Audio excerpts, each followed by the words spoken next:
Abra o amém. Vou ver se está passando assim.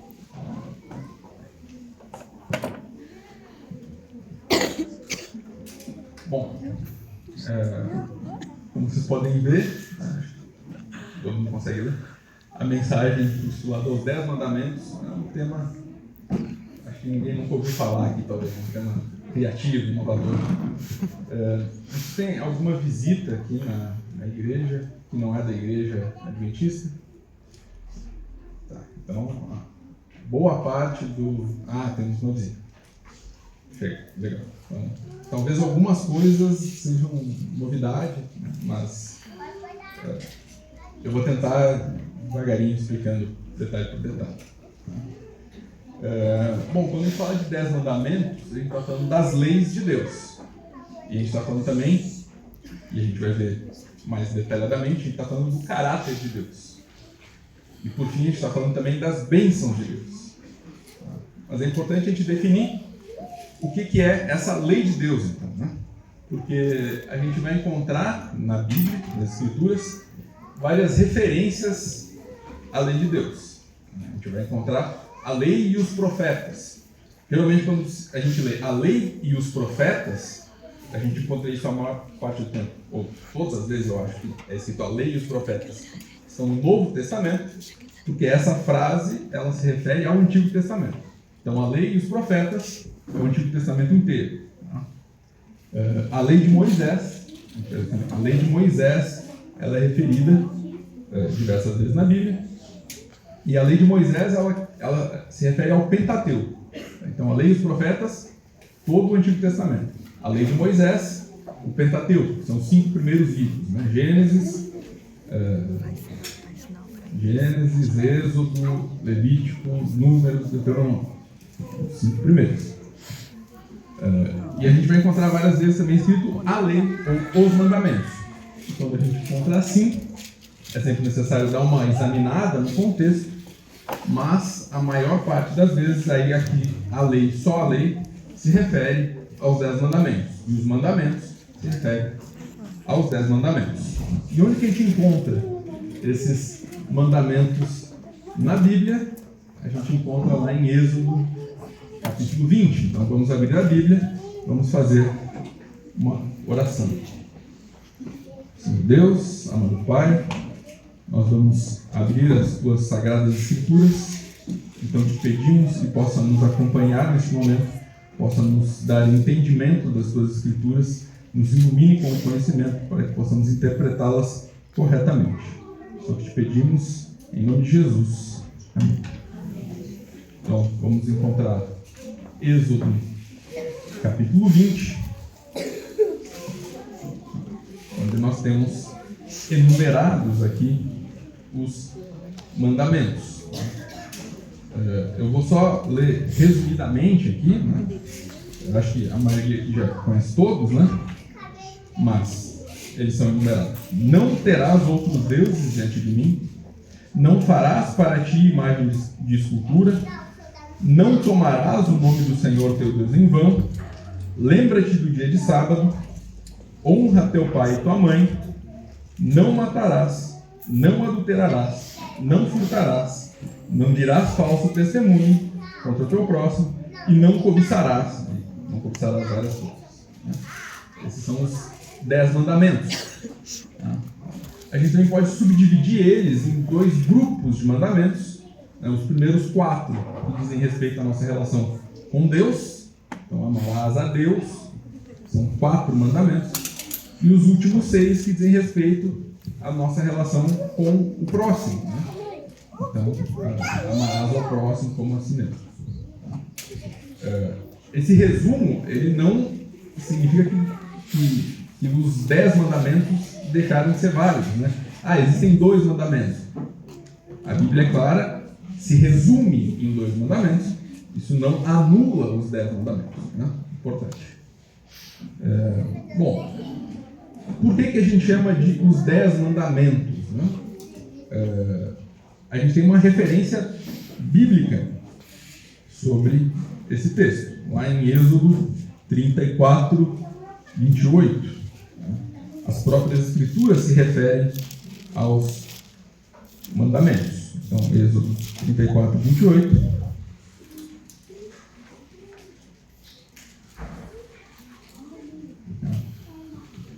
Aqui na minha Bíblia está escrito: e ali esteve com o Senhor 40 dias e 40 noites, não comeu pão, nem bebeu água, e escreveu nas tábuas as palavras da aliança, as 10 palavras. Eu não sei se alguém tem uma Bíblia em que a tradução está diferente. 10 mandamentos. Os 10 mandamentos. A maior parte das traduções vem com os 10 mandamentos, né? E algumas vão trazer 10 palavras. E por que isso? Em hebraico, Aseret Hadbarim significa literalmente 10 palavras. São 10 palavras. Aseret, 10, né? É a mesma raiz que fala do dízimo. Aseret é 10. E o Hadbarim vem de Bará, que é palavra. Então, as 10 palavras, e foi traduzido para o grego como decálogos. Deca, 10, logos, palavra. Então, tanto em hebraico quanto em grego, as 10 palavras. Então, por isso, algumas versões vão trazer a tradução 10 palavras. Como que as 10 palavras viram 10 mandamentos? Bom, agora a parte talvez um pouco mais chata, né? Mas a gente vai dar uma olhada na morfologia dos mandamentos. O que é morfologia de uma palavra, né? A morfologia dos mandamentos, então, é a forma da palavra. Morfologia é o estudo da forma das palavras. Não sei se está visível aqui para todo mundo, mas os verbos em hebraico, eles têm 3 consoantes, tá? E aqui está representado genericamente por 3 bolinhas ali que vão ser preenchidas. Cada verbo vai ter 3 consoantes diferentes. E eles têm uma conjugação, tá? E ali está apresentada a conjugação aqui, a conjugação da segunda pessoa do tipo cal imperfeito. Os verbos eles podem ser conjugados na forma cal, que é a forma simples. O hebraico ele tem outras conjugações. O mesmo verbo, com os mesmos 3 consoantes, podem ser conjugados além da forma simples, na forma causativa, na forma reflexiva. Tem outras formas também, com as construções muito ricas dos verbos em hebraico. E os mandamentos, eles são na forma simples. O que representa a forma simples? Bom, eu posso pegar, por exemplo, um substantivo, como conhecimento. O conhecimento é bem característico para explicar aqui as formas de conjugar os verbos. Se eu transformo conhecimento em um verbo, vira conhecer. Conhecer é a forma cal, a forma simples do verbo. Mas eu posso conjugar o mesmo verbo na forma causativa. Na forma causativa, conhecer vira ensinar. Então, eu causo conhecimento, então eu ensino. Ensinar é o mesmo verbo, só que conjugado de uma forma diferente.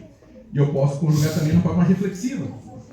E aí, conhecer vira aprender. Porque daí é eu me causo conhecimento, então eu aprendo. Então, o mesmo verbo conhecer, conjugado diferente, significa conhecer, ensinar, aprender. E os mandamentos são todos na forma simples. E o imperfeito aqui, ele representa o tempo da conjugação. O verbo ele pode ser conjugado da forma perfeita quando é uma ação que já acabou, ou imperfeita quando é uma ação que não acabou. Então, geralmente, a conjugação imperfeita, quando é traduzida para o português, vira futuro. Então, a gente pode ter aqui, por exemplo, o verbo roubar. São essas 3 consoantes. Quando eu conjugo na segunda pessoa, simples, imperfeita, vira roubarás.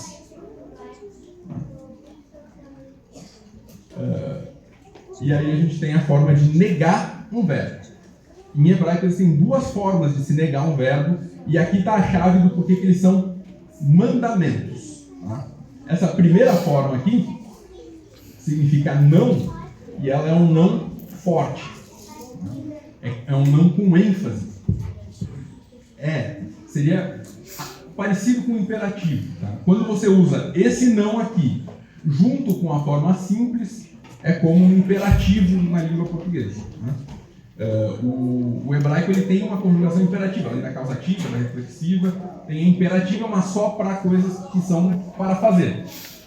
Para não fazer, não existe imperativo negativo em hebraico, mas você pode usar o não e a forma simples vira um imperativo negativo, basicamente. Tá? E tem essa outra forma de negar, que também significa não, troca aqui, né, os caracteres, também significa não, mas aí é um não sugestivo. Qual dessas duas aqui vocês acham que é usada nos mandamentos? A primeira. Então, não roubarás. Esse é o mandamento. Então, como ele é nessa forma de imperativo negativo, não farás tal coisa, então ele deixa de ser uma simples palavra e passa a ser uma ordem, passa a ser um mandamento. Por isso que as 10 palavras são comumente traduzidas como os 10 mandamentos, porque são 10 ordens. Tá? Bom, a gente geralmente encontra dois extremos na forma de interpretar essas ordens. Tá? O que significam essas ordens e como a gente se relaciona com essas ordens? A gente tem um lado extremo o legalismo. O legalismo, ele vai pensar que por seguir a lei, por obedecer aos 10 mandamentos, eu posso ser justificado, eu posso ser salvo. E a gente sabe que não funciona desse jeito, né? O que os legalistas esquecem, né? Eles esquecem o que a gente encontra lá em Isaías 64:6. Nossa justiça é trapo de imundícia. A gente, por si só, não consegue nada. Então você, por si só, tentar seguir os mandamentos para se salvar, você não se salva. Não existe nenhuma pessoa que consegue se salvar. Não existe. Então, o legalismo, seguir a lei para ser salvo, não é uma forma correta de se relacionar com os mandamentos. E tem o outro extremo, né? Porque, bom, o legalismo, a gente vai ser salvo por seguir os mandamentos. Não funciona assim, nós sabemos, a salvação ela é pela graça. Mas aí você pode cair no outro extremo, que é, bom, como eu já tenho a graça, eu não preciso dos 10 mandamentos. Eu não preciso mais da lei, eu sou salvo pela graça. E a gente sabe que também não funciona assim. Quem está aqui no lado do liberalismo extremo, esquece lá de 1 João 2,3, onde a gente vê que sabereis quem o conhece, né? Aqueles que seguem os mandamentos. E aquele que diz que me conhece, mas não segue os meus mandamentos, nele há mentira e não há verdade. Então, se você acha que você é salvo pela graça e por isso não precisa mais dos mandamentos, você esquece que viver de acordo com os mandamentos faz parte de aceitar a graça. A salvação é pela graça, mas isso não quer dizer que você não precisa mais seguir mandamento nenhum. Então, é claro, os dois extremos são errados. Na verdade, a gente não é salvo pelos mandamentos, a gente é salvo pela graça. Mas a gente ainda precisa dos mandamentos. A gente deve seguir os mandamentos. Nem os dois extremos levam a uma conclusão adequada. E a sequência, a gente pode então analisar o caráter desses mandamentos. Já que devemos segui-los, o que esses mandamentos representam para nós? Eu destaquei aqui alguns textos. Salmos 19, de 7 a 9, vamos abrir aqui as Bíblias no livro de Salmos.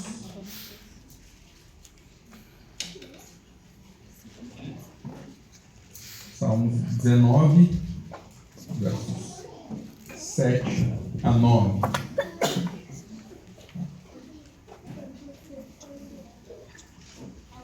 Encontrou? A lei do Senhor é perfeita e restaura a alma. O testemunho do Senhor é fiel e dá sabedoria aos simples. Os preceitos do Senhor são retos e alegram o coração. O mandamento do Senhor é puro e ilumina os olhos. O temor do Senhor é límpido e permanece para sempre. Os juízos do Senhor são verdadeiros e todos igualmente justos. Então aqui a gente vê características da lei. A lei aqui sendo referida como a lei, o testemunho, os preceitos, o mandamento, os juízos, com todas palavras sinônimos dos mandamentos. Então, a gente vê aqui características dos mandamentos que se assemelham muito às características de Deus. Deus é perfeito? A gente vê lá Mateus 5:48. E a gente vê aqui, a lei é perfeita. Deus é fiel. 1 Coríntios 1:9. O testemunho do Senhor é fiel. Deus é puro. 1 João 3:2-3. A gente vê aqui, o mandamento do Senhor é puro. Deus é correto. Deuteronômio 32:4. Os preceitos do Senhor são retos ou corretos, dependendo da sua tradução. Deus é verdadeiro. João 3:33, por exemplo, né? Os juízos do Senhor são verdadeiros. Deus é justo. Deuteronômio 32:4. Né? E todos igualmente justos. A gente vê aqui um paralelo entre características que na Bíblia são atribuídas a Deus. São as mesmas características que são atribuídas aos mandamentos. Tem mais um texto aqui, Romanos 7:12. Então, um texto lá do Antigo Testamento, um texto do Novo Testamento. Então, Romanos 7:12.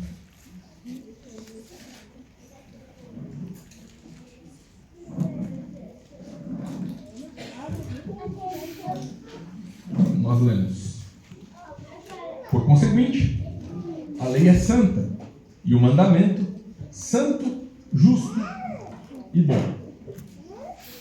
Deus é santo? Isaías 5:16. Deus é santo. A lei é santa. Deus é justo? Já citei aqui. Justo. Deus é justo. Deus é bom? Lucas 18:19, por exemplo. A lei, o mandamento, é bom. E tem mais uma outra característica importante de Deus. Deus é amor. E a gente vê em Romanos 13:10. Está bem pertinho ali, né? O amor não pratica o mal contra o próximo, de sorte que o cumprimento da lei é o amor. A palavra que é usada aqui para cumprimento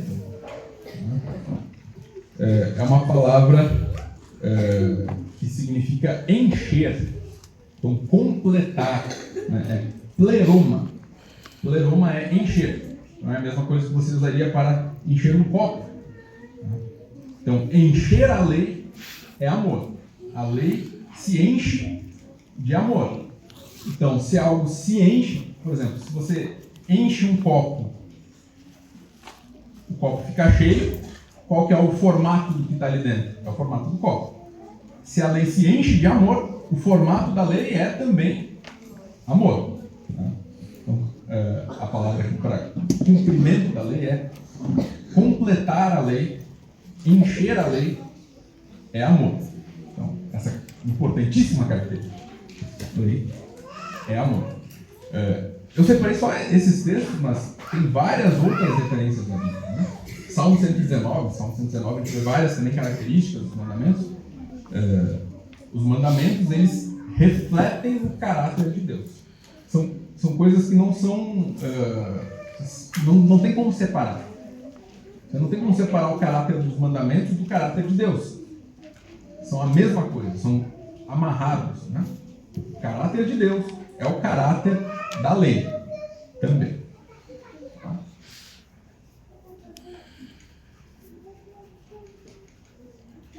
Bom, sendo assim, e o pecado? O que é o pecado, biblicamente falando? Transgressão da lei. A gente tem uma palavra em grego para lei que é nomos. Nomos é lei, é uma norma, uma lei. E o pecado, em grego, a maior parte das vezes, é chamado de anomia. Anomia sem lei, fora da lei, contrário à lei. O pecado, ele é tido como transgressão da lei. Logo, o pecado, ele depende de existir uma lei para existir. A gente vê vários textos que confirmam isso biblicamente. E o pecado original? Se existe um pecado original, é porque antes de se escrever os 10 mandamentos, já existia uma lei. E aqui, no Novo Testamento, a gente tem essa anomia. No Antigo Testamento, a gente tem também uma transgressão, uma quebra, só que a palavra que é quebrada não é lei, exatamente, é a quebra de um acordo, ou quebra de uma aliança, quebra de um acerto.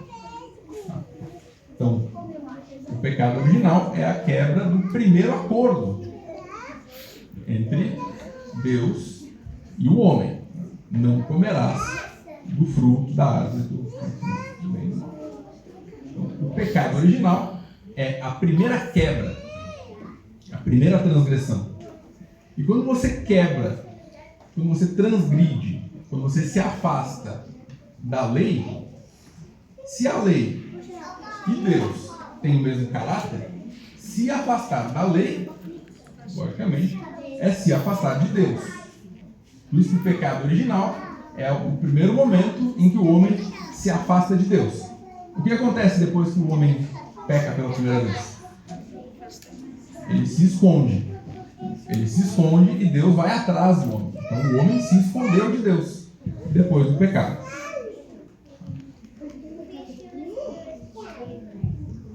Bom, eu falei que no Antigo Testamento a gente tem a transgressão da lei como uma transgressão de uma aliança. E a gente tem basicamente duas grandes alianças que são formadas entre Deus e os homens. A antiga aliança, se lembram disso? A gente vê ela sendo formada lá em Êxodo 24. Se vocês quiserem acompanhar aí na Bíblia de vocês, Êxodo 24.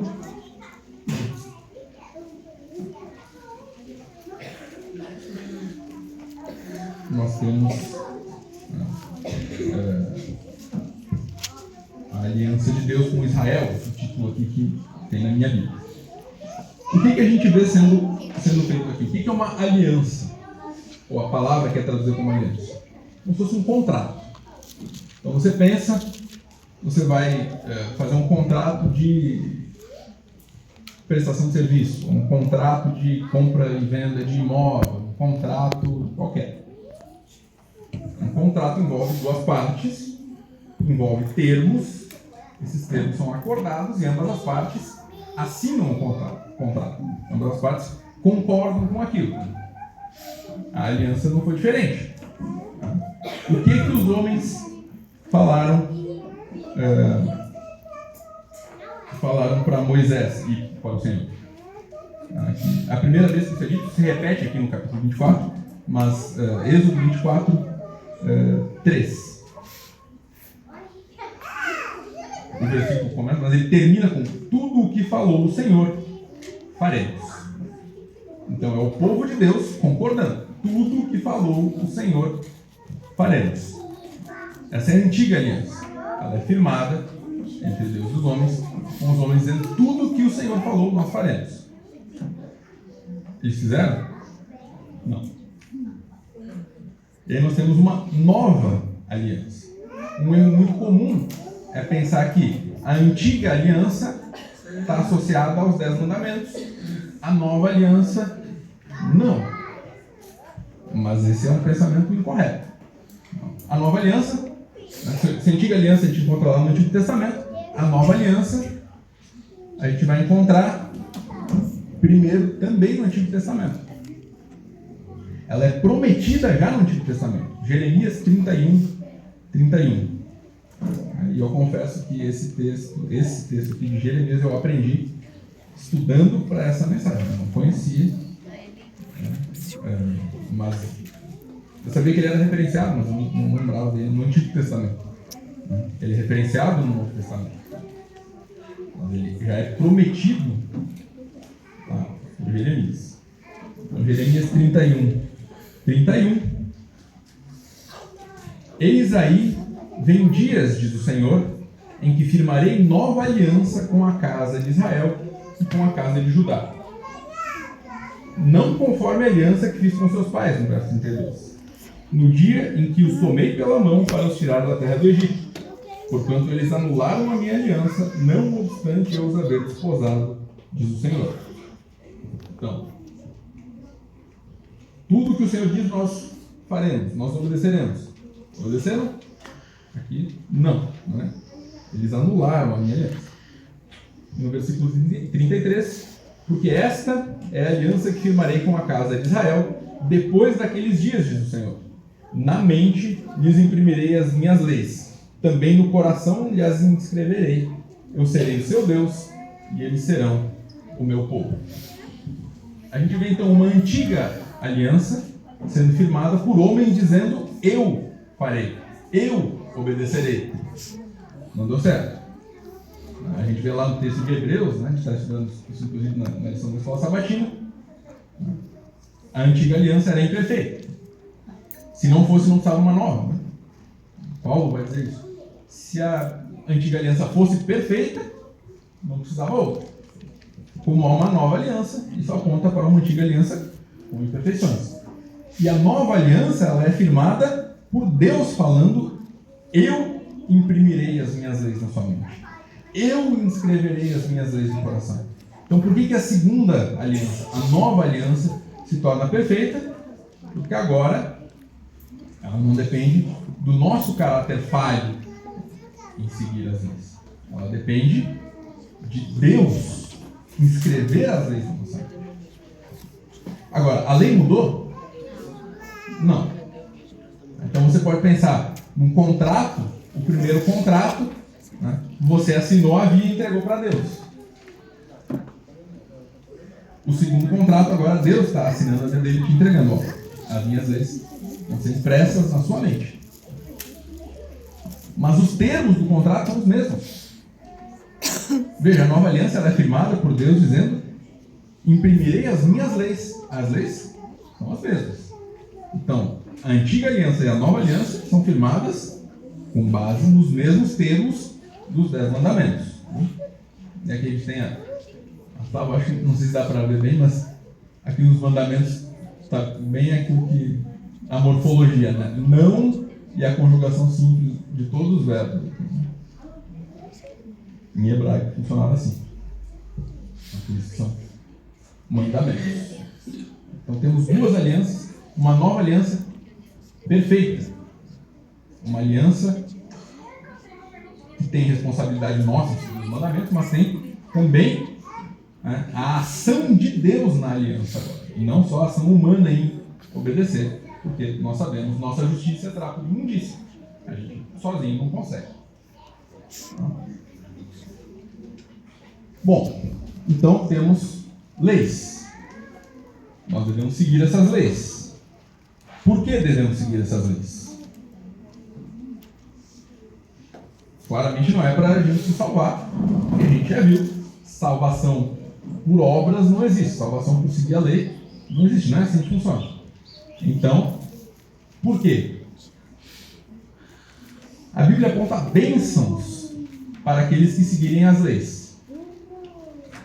É por causa das bênçãos que a gente deve seguir as leis? Também não. Por que nós devemos seguir as leis?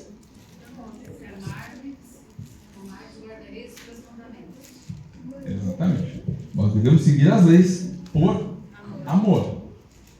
Mas já que amamos uns aos outros e amamos a Deus e seguimos as leis, que bom que temos bênçãos também, né? Então lá em Levítico 26, 3 a 13, a gente tem uma lista de bênçãos que são dadas para aqueles que seguem os mandamentos. Essa lista é repetida em Deuteronômio 28, 29. Enfim, é lá em Deuteronômio, a lista é repetida também. Né? Em Deuteronômio 5:29, nós temos aqui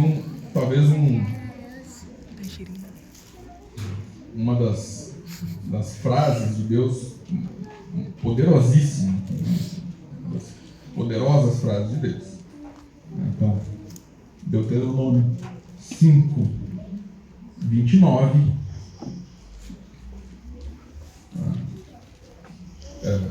Depois, então, dos homens terem dito, nós obedeceremos, Deus diz: quem dera que eles tivessem tal coração, que me temessem e guardassem em todo o tempo todos os meus mandamentos, para que bem lhes fosse a eles e a seus filhos para sempre.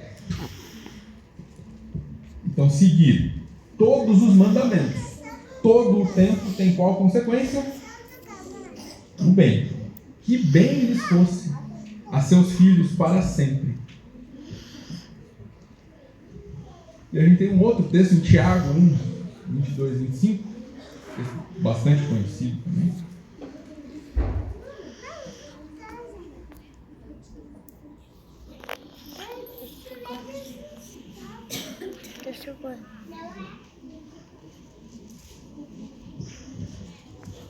Agora, Deuteronômio 5 ali é claro, né? Pelo menos me parece claro. Seguir quais mandamentos? Todos os mandamentos. Então, as bênçãos vêm para quem segue todos os mandamentos. Ah, mas menos esse aqui. Não. São 10. Você conta nas mãos. Todos. Em Tiago 1:22, tornai-vos, pois, praticantes da palavra e não somente ouvintes, enganando-vos a vós mesmos. Então, o que Tiago está dizendo? Se você ouve a palavra, você conhece a verdade, mas não pratica, está se enganando.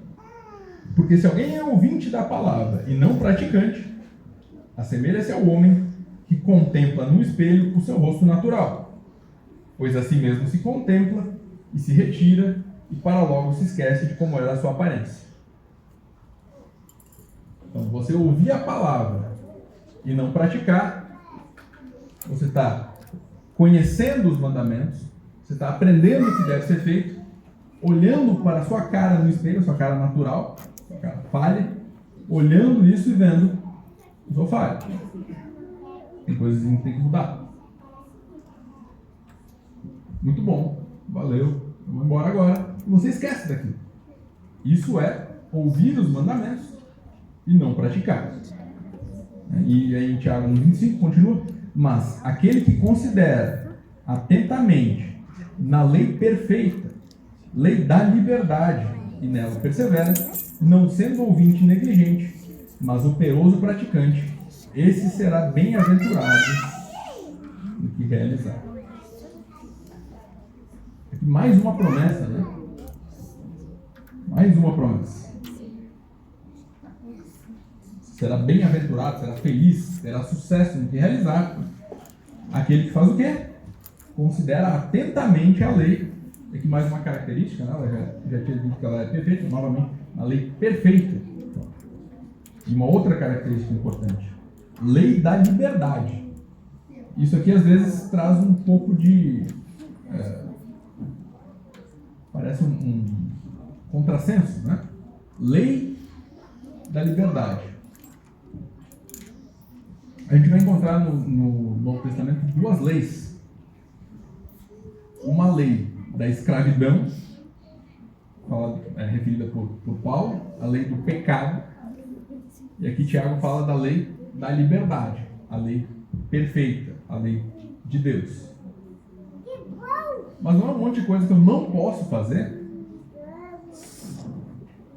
Bom, de certa forma sim, são restrições. Mas no Nisto Cremos nós vemos também que toda a lei, toda a imposição negativa, na verdade ela é também uma lei positiva. Por exemplo, não matarás. Isso não é só uma coisa que você não deve fazer. Implícito é uma coisa que você deve fazer. Então, não matarás, há uma lei positiva.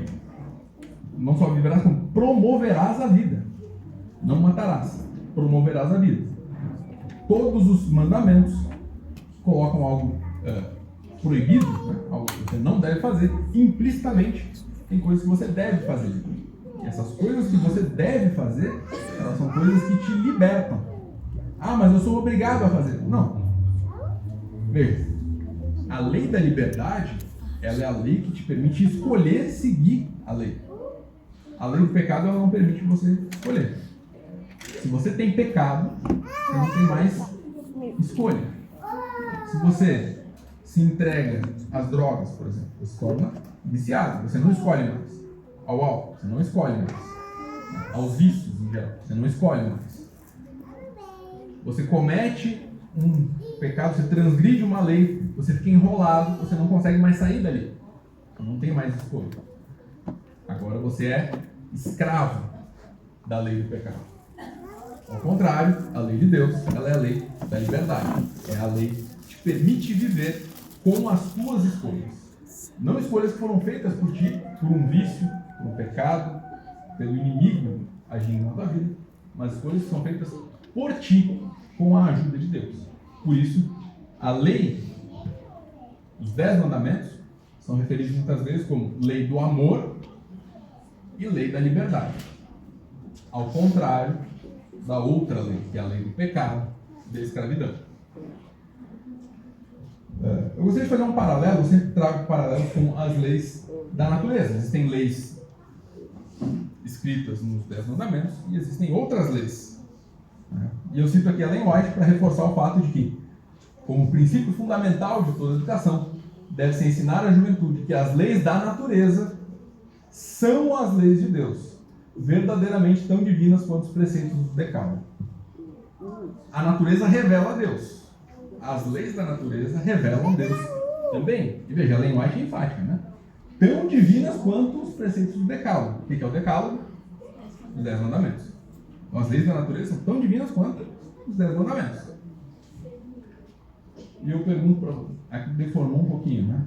Mas naquela imagem lá está bem esférica. A Terra é esférica. Pasmem, né? Parece que alguns ainda insistem em dizer que não. A Terra é esférica. Por que ela é esférica? Existe um princípio físico que decorre da termodinâmica e decorre da mecânica também, que é o princípio, a parte dos hamiltonianos, né? É o princípio da mínima ação, mas é também o princípio da mínima energia. A forma esférica é a forma que melhor condensa a energia, é a forma mais eficiente de condensar a matéria. Uma bolha é esférica também, é a forma mais eficiente. O que a Terra fez, o que a bolha fez para ser o mais eficiente que a natureza permite? Ela obedeceu às leis da natureza. Só isso. Ela, obedecendo às leis da natureza, ela é a mais perfeita forma que a natureza pode formar. Claro, a bolha, a Terra, não tem escolha. Ela só segue a lei de Deus. E essa lei é perfeita. Nós temos escolha, a gente pode seguir ou não. Mas quando a gente não segue, a gente vai virar uma bolha quadrada. A gente vai virar um planeta plano, talvez, sei lá. Mas é uma forma ineficiente de viver, não seguindo as leis de Deus. E um outro paralelo, esse da minha área. Se você tem uma certa corrente elétrica que vai passar por um conjunto de condutores, a quantidade de corrente que passa por cada um dos condutores, então aqui tem 3 fios, né? Então tem corrente elétrica passando por 3 fios. Quanto de corrente vai passar em cada um desses condutores? 3. Tem 3 fios, mas eles podem ser diferentes, né? Então tem uma certa quantidade de corrente que vai passar pelos 3 fios. Quanto de corrente passa em cada fio? Exatamente a quantidade para consumir o mínimo de energia.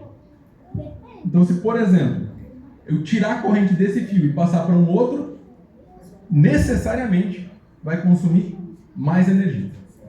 Naturalmente, quando a corrente se divide entre diversos condutores, ela se divide de forma que consuma um mínimo de energia. É a forma mais eficiente.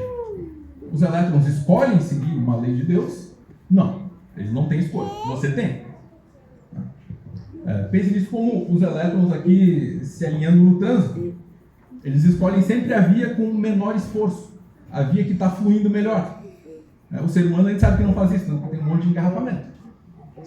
Mas os elétrons fazem, eles seguem a lei de Deus. E isso evita engarrafamento nos fios elétricos. É sempre da forma mais eficiente, seguindo a lei de Deus. A lei de Deus, ela é uma lei de amor e liberdade, como eu te falo. Ela é uma lei que, com esse paralelo com as leis da natureza, é uma lei que nos permite viver da forma mais eficiente. Mas às vezes pode parecer difícil de seguir as leis. Nós temos uma natureza pecaminosa, mas a gente sabe que é possível. Há um fardo, o fardo de seguir essa lei de amor e liberdade. Como que é esse fardo? Cristo diz: coloque sobre ti o meu jugo. O meu fardo é leve. A gente sozinho tem um fardo pesado. A gente sozinho não consegue seguir a lei. Tudo que o Senhor disse, eu farei. Não fizeram. Mas com a ajuda de Cristo, a gente consegue. Com a ajuda do Espírito Santo, com a ajuda de Deus, aí esse fardo, que era pesado, tão pesado, que foi impossível para os israelitas seguirem. Com Deus, com Cristo, esse fardo é leve. Aí sim, é possível nós seguirmos esses preceitos e vivermos de forma eficiente. Temos aí Mateus 11, 30, né? Onde isso fala do fardo leve. Amém? Amém.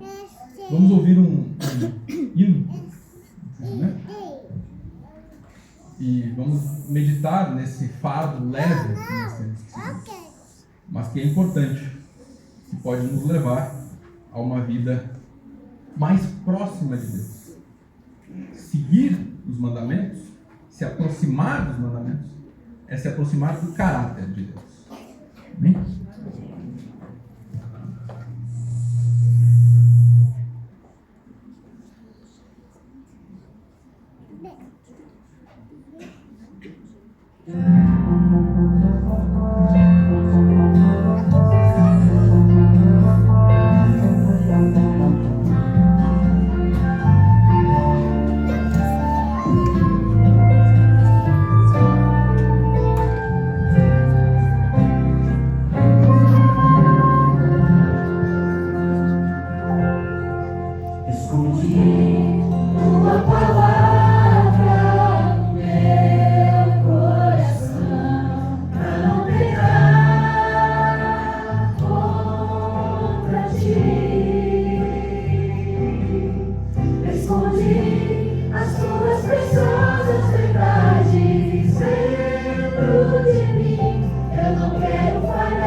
Senhor Deus, amado Pai, podemos hoje nos reunirmos aqui e ouvirmos um pouco, meditarmos sobre a Tua lei, sobre a Tua palavra e o Teu querer.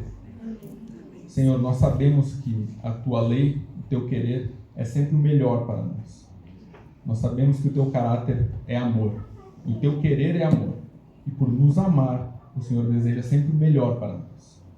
Então ajude-nos, Senhor, a aceitar esse amor e a aceitar esse Teu querer, a seguir as Tuas leis, que são sempre a melhor escolha. É isso, Senhor, que te pedimos em nome de Jesus. Amém.